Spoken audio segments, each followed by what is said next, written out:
All right, welcome back, everyone. So, good afternoon. So, today we're going to just be reviewing our latest February 2025 national political survey that we released this morning. It was conducted by Qantas Insights, of course, yours truly, and it was sponsored by Trending Politics News. So, this poll is going to provide like a critical snapshot of the post 2024 election, still very early in Trump's administration. So we're going to look at the political landscape. We're going to try to see if we can't reveal and find some of these key voter sentiments on Trump's approval, the national direction, economic trust, and some policy issues. All that's going to be very important heading into the 2026 midterm. So we're going to break down some major takeaways, demographic trends, and discuss what these numbers mean for the political road ahead. So let's jump right into it here. So we found in Trump's approval rating is holding a net positive of 52% approve, while 45% disapprove, with a net approval of plus 7 points. If we look at the demographics here, we can glean some more additional information. So it's not surprising we have Trump supported 89% approval among Republicans. Maybe that number is a touch higher. This is how this sample shaked out after waiting. The non-college voters at 53% approval. White voters still very much in the Trump base, or still in the Trump camp, I should say. That's about where he finished in the 2024 election. Men around 54% approval. Again, very close to his numbers. Ages 45 to 64 is around 55% approval. I think in the 2024 election, he was around 57% among that demographic. So clearly Trump's base, the guys who got him elected, the guys and gals who got him elected, they're still very much in support of Trump here. Not surprisingly, we would have the black voters 62% disapprove, Democrats 77% disapprove, but the women vote is pretty much a coin flip. It's 40 approve to 47% disapprove. So Trump is enjoying some of the, you could say, the honeymoon phase that presidents often go through or experience when they're first elected. Though that honeymoon phase is definitely nothing like it was 40 years ago when it was, not uncommon at all for presidents to come into the office with high 50s, even into the 60s, and they would hold that approval rating much into the summer or maybe in the first calendar year. There's plenty of news cycles. There's going to be plenty more events. But as of right now, Trump is still holding the base, and he's actually added to some of his support post-election. Notably, though, the independents were pretty upside down. He had 42% approve, 53% disapprove. That number will swing a lot as you poll it throughout the year. They are independents, and they do kind of crowd to one side or the other. They are very much the swing vote.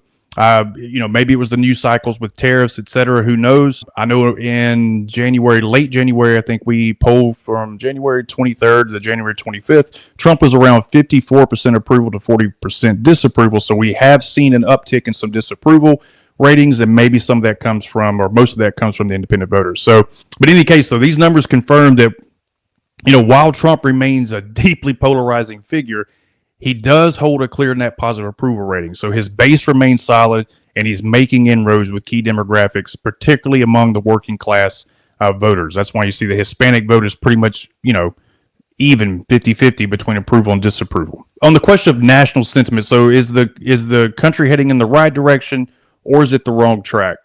So this was surprising. This result was very surprising to me. I expected both these numbers to be in the 40s. Perhaps low 40 for right track and high 40s, maybe 50 for wrong track. That's not what we found at all. It was 51% believe the country is on the right track, while 47% believe it's on the wrong track. So, or right direction, wrong track.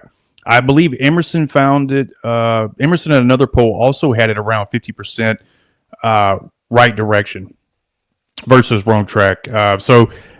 Again, I was surprised by these results, but I did notice there was some other pollsters had found something very similar.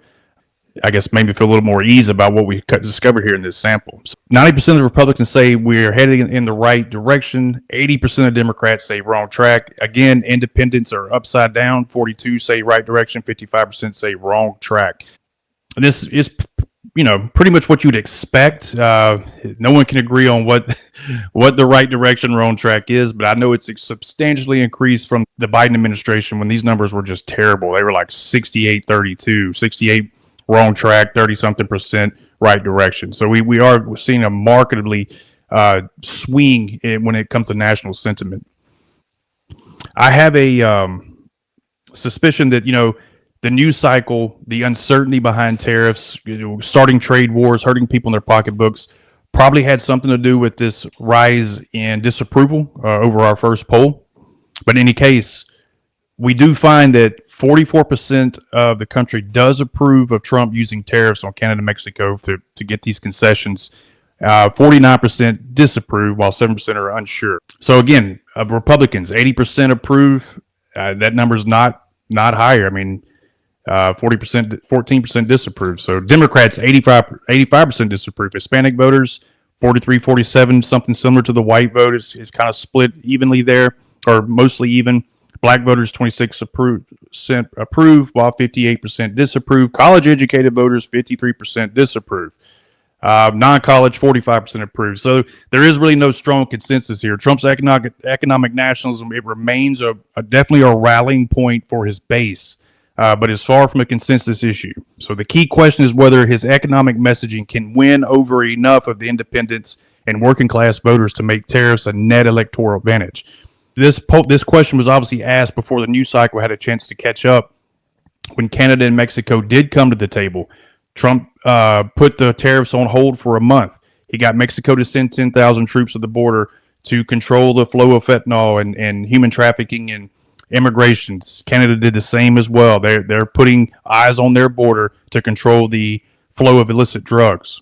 So if this works out where Trump's not really having to fire a shot, so to speak, when it comes to tariffs, will the news cycle be, will it reward him? Will people's trust in Trump on these issues, elevate his policies or the confidence in his policies? Will it elevate his approval ratings? Will it give him more political capital to spend when it is certainly as we approach the 2026 midterms? So this is a very important question. The last poll, again, in January, I polled the generic congressional ballot saying, hey, if the midterms were tomorrow, who would you most likely vote for in your district, a Republican or a Democrat? And it was Republicans with a 48 to 45 lead. Other polls show it +5 for Republicans, +8 for Republicans. So I didn't find that. I found it +3 for Republicans. But this doesn't surprise me based on the other polling, that when you put these three key issues in front of the voters, 51% trust and have more confidence in Republicans handling these issues than they do for Democrats. Let's look at the demographics here. We'll crack it open and see what we got. So again, 51% trust Republicans on the economy or working class issues, immigration, national direction of the country. 43% trust Democrats and 6% trust neither party. It's pretty standard, especially this far out from any election. GOP trust is highest among men. Again, 58%. That number keeps showing up as you recall in the past in the other demographic crosstabs for each question. White voters, 57%. So the base, Trump's base is still very much locked in post-election.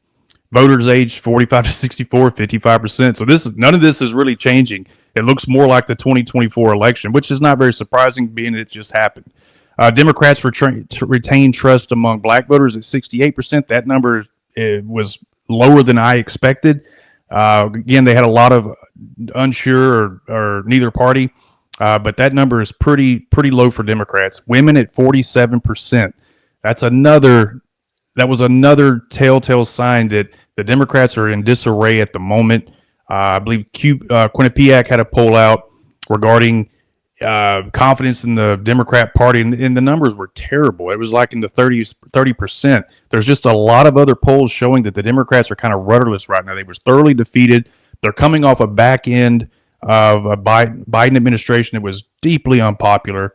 VP, Kamala Harris enters the stage without a primary battle and was thoroughly defeated by Trump, losing all 7 swing states. Trump picks up 50% of the national popular vote, or 49.9 if you want to count decimals. The Democrats they're on their heels, and Trump is moving at lightning speed here in his second term, pushing out his agenda, using the executive powers where he sees fit. So there's a lot for Democrats to overcome. They won't be in the wilderness forever. They will regroup. They'll find a message, and they will mount a comeback. That's just the way it goes. The pendulum swings back and forth between both parties, throughout election cycle. While the Republicans do hold a clear advantage on these key issues, leadership on the economy and immigration, Democrats still maintain strong loyalty at their base. So among black voters, women voters, left-leaning independents, their challenge, though, is keeping this and pulling back the suburbs and bringing the younger vote back into their camp. So they do have some things to work on, especially as they head into 2026 midterms. So what this means for 2026, so the Republicans, obviously, they have to solidify their lead among independents. We did see on this question, the Republicans were leading the Democrats by 2 points with 18% for neither party, which is not very surprising. Again, independents, massive swing votes, but the fact that they are leading by 2 points on these important questions bodes well for the Republicans, at least right now. Democrats, they have to focus on winning back the suburban moderates, right? So the suburban vote, they lost it in 2014, and with that, their chances at election, the Republicans were able to keep the House and obviously the Senate. So if the Democrats are going to make a comeback and they're going to be that opposition party and put forth a vigorous fight in the midterms, which I'm sure they're planning on doing, they've got some work to do to solidify their base, gain back some of that trust. But I would suspect that the economy and immigration will be two defining issues of the midterm elections. There will always be another issue that comes up just by inertia, by circumstance. And we don't know what that one could be, but these two issues will probably be on the national conscience for a while.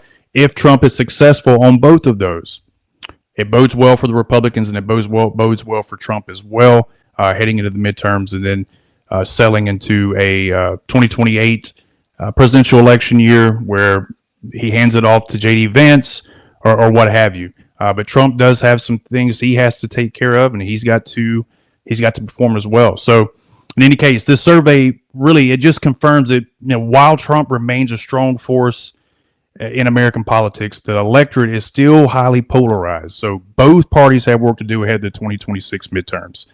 The GOP has an edge on key policy issues, as we discovered, but Democrats still have opportunities to regain ground, especially among women and young voters. So the battle for the independents will ultimately determine the balance of power moving forward.